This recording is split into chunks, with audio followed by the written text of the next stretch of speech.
കട്ടോ, പക്ഷെ ഞാൻ കക്കുന്നില്ല എന്ന് പറഞ്ഞുകൊണ്ട് വെക്കരുത്. നമ്മുടെ പ്രിയങ്കരനായ കുഞ്ഞാൻ പാണ്ടിക്കാടിനെ കുറിച്ചാണ് നമ്മൾ സംസാരിക്കാൻ പോകുന്നത്. അദ്ദേഹം ഒരു നറുക്കെടുപ്പ് നടത്തി 1ാം സമ്മാനവും 2ാം സമ്മാനവും 3ാം സമ്മാനവും കമ്പനിക്ക് തന്നെ അടിച്ചിരിക്കുകയാണ്. ഇതിന്റെ കൂടുതൽ തെളിവുകളും കാര്യങ്ങളും എല്ലാം പുറത്തു വന്നിരിക്കുകയാണ്. അതിനെക്കുറിച്ചാണ് നമ്മൾ സംസാരിക്കാൻ പോകുന്നത്. അപ്പോൾ കൂടുതലായിടുന്നില്ല, നേരെ നമുക്ക് നമ്മുടെ വിഷയത്തിലേക്ക് കടക്കാം.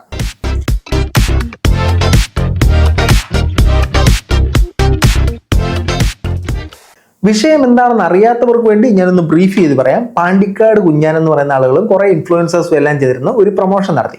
ഈ പ്രൊമോഷൻ എന്ന് പറഞ്ഞാൽ നമ്മുടെ നാട്ടിൽ വളരെയധികം ഇല്ലീഗലായിരുന്ന ഒരു പ്രൊമോഷനാണ്. സംഭവം ഇത്രേ ഉള്ളൂ: ഒരു വീട്, ഒരു കാറ്, ഒരു ബൈക്ക്, കുറെ ഗോൾഡ് കോയിൻ, ഇതെല്ലാം നിങ്ങൾക്ക് കിട്ടും. നിങ്ങൾക്ക് കിട്ടാനായിട്ട് നിങ്ങൾ 1500 രൂപ മുടക്കി നമ്മുടെ ഒരു ലോട്ടറി എടുക്കണം. ഈ ലോട്ടറിയിൽ നിന്ന് നറുക്കെടുക്കുന്നവർക്ക് നമ്മൾ തന്നെ കണ്ടക്ട് ചെയ്ത് നറുക്കെടുക്കുന്നവർക്ക് സാധനം എല്ലാം കൊടുക്കും എന്നും പറഞ്ഞുകൊണ്ട് ചെയ്തു. പക്ഷെ നറുക്കെടുത്ത സമയത്ത് 1ാം സമ്മാനം എടുത്തത് പാണ്ടിക്കാട് കുഞ്ഞാനാണ്. ഈ കുഞ്ഞാൻ എടുത്ത സമയത്ത് അദ്ദേഹം അതിൻ്റെ ഉള്ളിലേക്ക് ഇട്ട് തപ്പി തടവിയെടുത്ത് അത് വലിയ രീതിയിലുള്ള കൺഫ്യൂഷൻ ഇടയാക്കി. കാരണം നമ്മൾ നോർമലി നറുക്കെടുക്കുമ്പോൾ ഇങ്ങനെയല്ലേ എടുക്കത്തുള്ളൂ. അങ്ങനെ അതൊരു പ്രശ്നമായി. അപ്പൊ ആദ്യം നമുക്ക് ആ നറുക്കെടുക്കുന്നതിന്റെ പിന്നിലെ ശാസ്ത്രം ഒന്ന് കാണാം.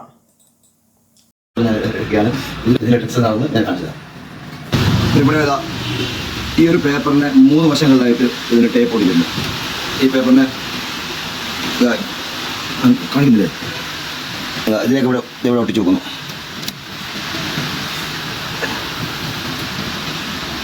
3 വർഷങ്ങളിലായി ഒട്ടിച്ച ഈ പേപ്പറിന് ഇവിടെ ഒട്ടിച്ചു വെക്കുന്നു. എൻ്റെ കയ്യിലുള്ള എൻ്റെ പേര് എഴുതി നിറക്ക് ഇതിൻ്റെ അകത്തേക്ക് വെച്ച് കൊടുക്കുന്നു. സിമ്പിൾ.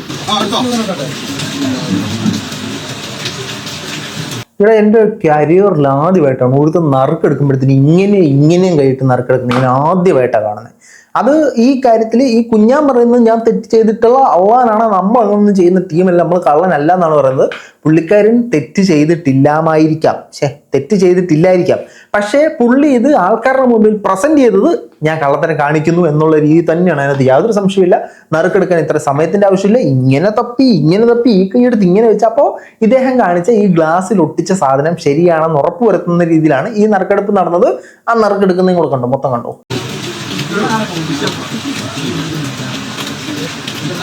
ഈ ഒട്ടകപ്പക്ഷിയൊക്കെ മണ്ണിനകത്ത് തല മുക്കി വെക്കുമല്ലോ, അതേപോലത്തെ ഒരു സാധനമാണ് ഈ കാണിച്ചുകൊണ്ടിരിക്കുന്നത്.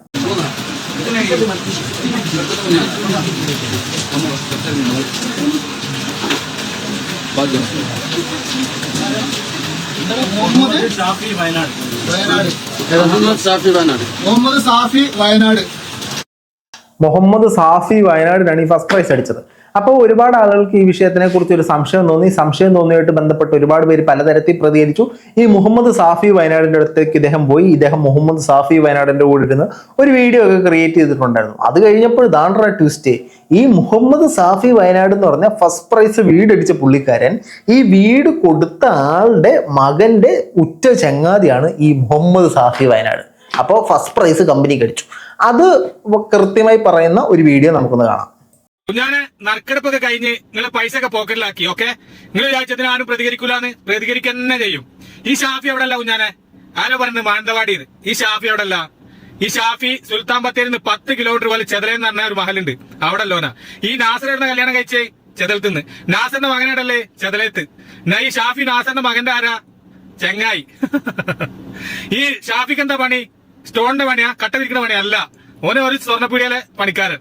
ഈ മുഹമ്മദ് സാഫിനെ നമ്മുടെ കുഞ്ഞാൻ പാണ്ടിക്കാട് കാണാൻ പോയപ്പോൾ അദ്ദേഹം പറഞ്ഞത് ഈ സാഫിക്ക് ടൈലിന്റെ പണിയാന്നാണ്. ഇപ്പൊ പറയുന്നത് ടൈലിന്റെ പണി സാഫിക്കല്ല, ഈ പുള്ളിക്കാരന്റെ മകനാണ്. സാഫിയുടെ പണി ജ്വല്ലറിയിലാണ്. അപ്പൊ ഇത് മൊത്തത്തിൽ ഇവരെല്ലാരും അണ്ണനും തമ്പി എല്ലാം കൂടെ ചേർന്ന് ചെയ്തൊരു പരിപാടിയാണെന്നുള്ള രീതിയിലാണ് ഇപ്പൊ പുറത്തു വന്നുകൊണ്ടിരിക്കുന്നത്. ഈ സ്റ്റോൺ വിരിക്കണാരാ? കട്ടപ്പണിക്കാരനാരാ? നാസറിന്റെ മകന്. കുഞ്ഞാനും ഈ നാസറിന്റെ മകൻ എങ്ങനെ ബന്ധം? ഇവര് ഭയങ്കര ബ്ലോഗർമാരാ. ഈ നാസറിന്റെ മകനും ഒരു ബ്ലോഗറാണ്, ഒരു ത്യാഗം ചെയ്തോനെ. ആ പിന്നീട് പറഞ്ഞിട്ടുണ്ട് എല്ലാവരും. ഇനി ആ പിന്നീട് പറഞ്ഞ കഥയും കൂടെ നമുക്ക് നോക്കാം. ഈ നാസറിന്റെ മകനും ഈ കുഞ്ഞാനും കൂടെ തോളെ കേട്ട് ട്രിപ്പങ്ങളൊക്കെ ടിയസ്റ്റർ ഇതിന്റെ തുക തരുമോ അളിയ എന്നുള്ള രീതി പോകുന്നത് നമുക്കൊന്ന് കണ്ടുനോക്കാം.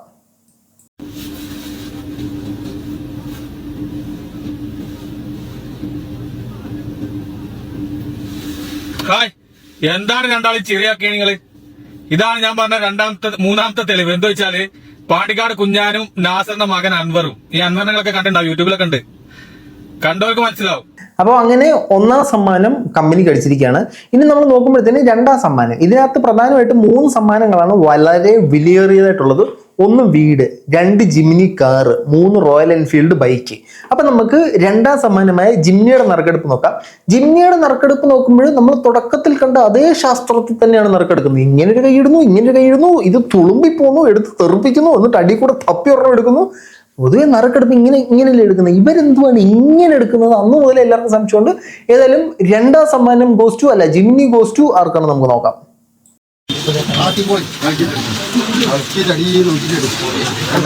എടുത്തങ്ങ് എറിയുക. അത് നിങ്ങളിപ്പോൾ ശ്രദ്ധിച്ചാൽ മതി. ആ ഒരു അക്വേറിയത്തിന്റെ നിറഞ്ഞ് തുളുമ്പ വരെ ഈ കൂപ്പൺ ഉണ്ട്. ഈ കൂപ്പൺ ഇവർ പറയുന്നത് മൊത്തം ഇവർ 8300 സംതിങ് കൂപ്പൺ വിറ്റെന്നാണ് പറഞ്ഞത്. അതിലേക്ക് നമുക്ക് വരാം. നമുക്ക് ആദ്യം നറുക്കെടുപ്പ് ജിംനി കാണാം.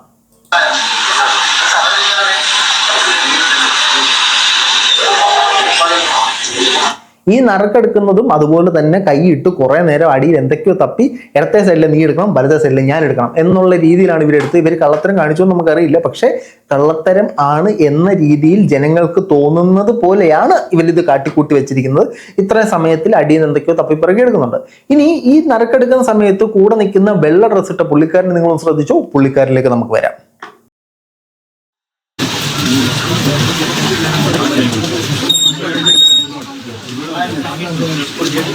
जिम्मी गया सो जिम्मी है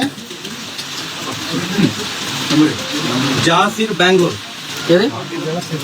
जासिर बैंगलोर जासिर बैंगलोर जासिर बैंगलोर ജാസിർ ബാംഗ്ലൂരിനാണ് അടിച്ചത്. അപ്പൊ വെള്ള ഷർട്ട് ഇട്ട പുള്ളിക്കാരന്റെ മുഖത്ത് വന്നിരുന്ന ഒരു സന്തോഷം നിങ്ങൾ കണ്ടുവെന്ന് നമ്മൾ കരുതുന്നു. നമ്മളിപ്പോ ഈ കാണുന്നതാണ് ഈ ജാസിർ ബാംഗ്ലൂർ. ഈ ജാസിർ ബാംഗ്ലൂരിന്റെ ഒരു ശബ്ദരേഖ വെളിയിൽ വന്നിട്ടുണ്ട്. നമുക്ക് ആ ശബ്ദരേഖയും കൂടെ കാണുമ്പോൾ നമുക്ക് മനസ്സിലാവും ഈ ജാസിർ ബാംഗ്ലൂരും കമ്പനിക്കാരൻ തന്നെയാണ്. അപ്പൊ അതും കമ്പനിക്ക് അടിച്ചു. നമുക്ക് ജാസിർ ബാംഗ്ലൂരിന്റെ സൗണ്ട് കേൾക്കാം. ബാംഗ്ലൂർ കൊടുത്തത് അതെ, 2 കൂപ്പൺ എടുത്തു. 1 മാനന്തവാടി, 1 ബാംഗ്ലൂർ, 2 കൊടുത്തു. എന്നിട്ടിപ്പോ ജിമ്മി കിട്ടിയോ? ഇല്ല, ജിമ്മിന് നാളെ അങ്ങോട്ട് ചെല്ലാൻ പറഞ്ഞിട്ട്. തിങ്കളാഴ്ച. വാങ്ങാൻ വാങ്ങണോ പൈസ വാങ്ങണോ? എനിക്ക് പൈസ ആയിട്ട് വേണ്ട. അതിന് വാട്സപ്പിൽ മെസ്സേജ് ആയിരുന്നു. നോക്കി ഞങ്ങൾ കണ്ടു തോന്നുന്നു. എനിക്ക് റീഡ് ചെയ്തു തോന്നുന്നു. ഹലോ, 5 മിനിറ്റ് ഫോൺ ഓഫാണല്ലോ. ഫോൺ 1% ഞാൻ 10 മിനിറ്റ് വിളിച്ചോട്ടോ. പറഞ്ഞോളേ, ഞാൻ ഫോൺ ഓഫ് ആയി പോയി. എനിക്കറിയാം. ഇതെന്റെ വൈഫിന്റെ ബ്രദർ ആയിരുന്നു. ആ വെള്ള ഷർട്ടിട്ട പുള്ളിക്കാരൻ ആരാന്ന് ചോദിച്ചേ, എന്റെ വൈഫിന്റെ ബ്രദറാണ്. എന്റെ വൈഫിന്റെ ബ്രദർ ആയിരുന്നു, എന്റെ വൈഫിന്റെ ബ്രദർ ആയേക്കാം, എന്റെ വൈഫിന്റെ ബ്രദർ ആണെങ്കിലോ. വൈഫിന്റെ ബ്രദർ ആയിരുന്നു. നിങ്ങൾ വൈഫിനെ വായിക്കോ? ഇപ്പൊ സെപ്പറേറ്റ് ആണ്. 2 കൊല്ലായി. അപ്പൊ വൈഫിന്റെ ബ്രദർ ആയിരുന്നു, വൈഫായിട്ട് സെപ്പറേറ്റഡ് ആയെന്നാണ് പറയുന്നത്. ഇപ്പൊ ആൾക്കാർ അതിന്റെ തെളിവുകൾ ചോദിക്കുന്നുണ്ട്. ഈ സാഫി വയനാട് ഫ്രണ്ട് അല്ലെന്നുള്ളതിന്റെ തെളിവ് ചോദിക്കുന്നുണ്ട്.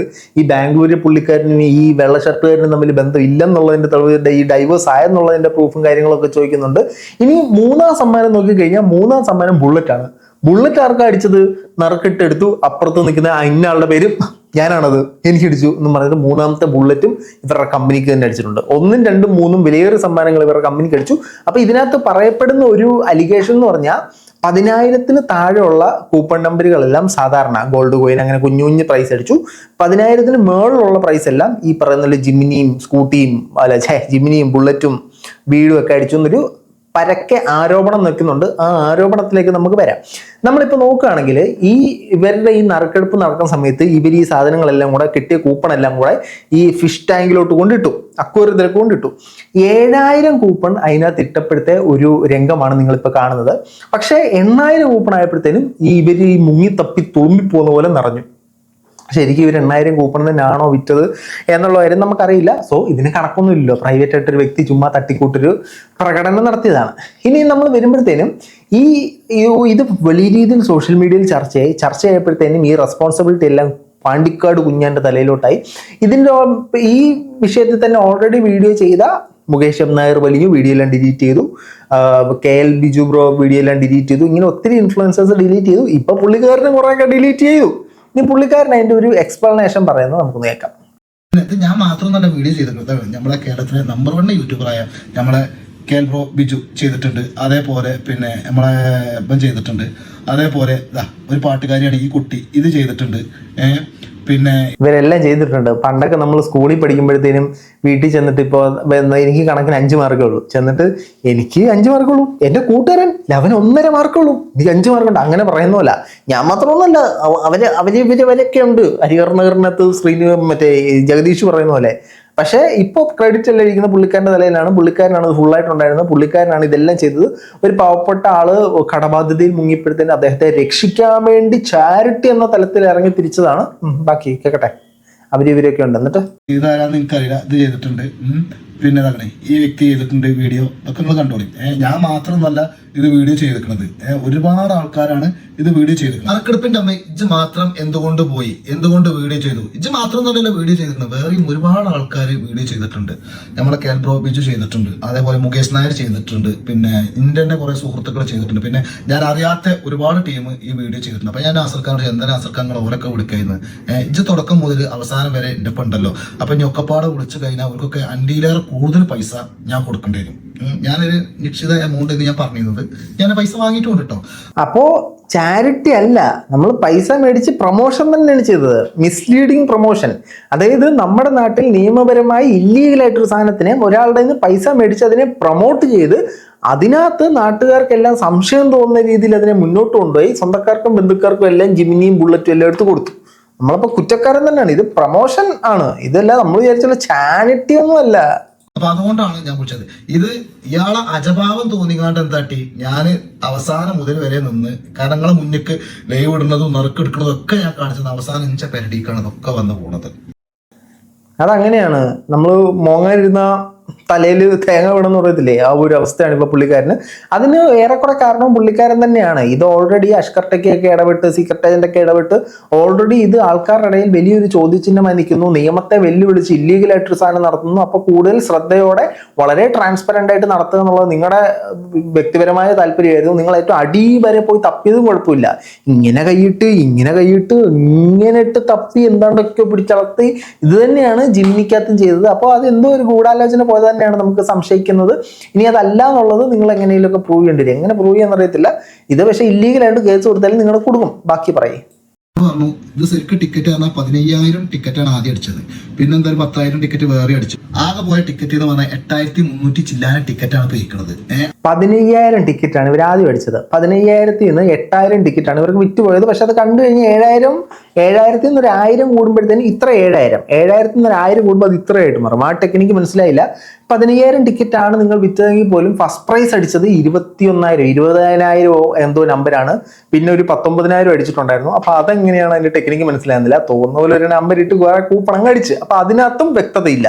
അപ്പൊ ഒരുപാട് ആൾക്കാർ കമന്റിൽ ചോദിക്കുന്നുണ്ട് 22,000 പിന്നെ നമ്പർ കാണുന്നുണ്ട്, അതൊക്കെ എങ്ങനെ വെച്ചു. ഇത് പറഞ്ഞല്ലോ, ഈ ബുക്ക് എന്ന് പറഞ്ഞാൽ ഓരോ ആൾക്കാരെ കയ്യിലും കൊടുത്തിരുന്നു. അതേപോലെ ഓരോ സ്ഥാപനത്തിൽ കടകളിൽ അവിടുത്തെ നാട്ടുകാരെ കയ്യിലൊക്കെ ബുക്ക് ഉണ്ടായിരുന്നു. നമ്മൾ എന്റെ സുഹൃത്തെ, താങ്കൾ പറഞ്ഞത് 15,000 ടിക്കറ്റ് അടിച്ചു എന്നാണ്. 15,000 ടിക്കറ്റ് അടിക്കുമ്പോഴത്തേനും കൂപ്പൺ നമ്പർ 15,000 വരെ. അതോ നിങ്ങൾ 10,000 നിന്നാണോ തുടങ്ങിയത്? അങ്ങനെയാണ് ശരിയായിരിക്കും കേട്ടോ. ഇവർ എല്ലാം തലതിരിഞ്ഞ് ചെയ്യുമ്പോൾ ഇത് മാത്രം നേരെ ചെയ്യത്തില്ലല്ലോ, ഇതും തലതിരിഞ്ഞായിരിക്കും ചെയ്തത്. കറക്റ്റാ. ബുക്ക് എടുക്കുന്നതിന്റെ ഒരു അരമണിക്കൂർ വരെ 5 മിനിറ്റ് മുന്നേ വരെ ഓരോ ആൾക്കാർ ബുക്കേറ്റ് വന്നിട്ട് ഒക്കെ നമ്മൾ ചിന്തിയാണ്ടായിട്ട് ഇട്ടിട്ടുണ്ട്. പിന്നെ ഞാൻ പറഞ്ഞു, ഞാൻ ഈ വീഡിയോ ചെയ്യുന്നത് ഞാൻ പ്രൊമോഷൻ ചെയ്ത് തന്നെയാണ്, ഞാൻ പൈസ വാങ്ങിയാണ്ട് തന്നെയാണ് ഞാൻ വീഡിയോ ചെയ്തത്. ഇതേപോലെ ഇപ്പൊ ഞാൻ കാണിച്ചത് യൂട്യൂബർമാരൊക്കെ പൈസ വാങ്ങിയാണ്ട് തന്നെയാണ് വീഡിയോ ചെയ്തിരിക്കുന്നത്. എല്ലാവരും പൈസ വാങ്ങി അവരുടെ കീശ വീർപ്പിക്കാൻ വേണ്ടി ചെയ്തൊരു പ്രൊമോഷൻ തന്നെയാണിത്. ഇതുകൊണ്ടാണ് ഈ സാധനം ചെയ്യരുത്.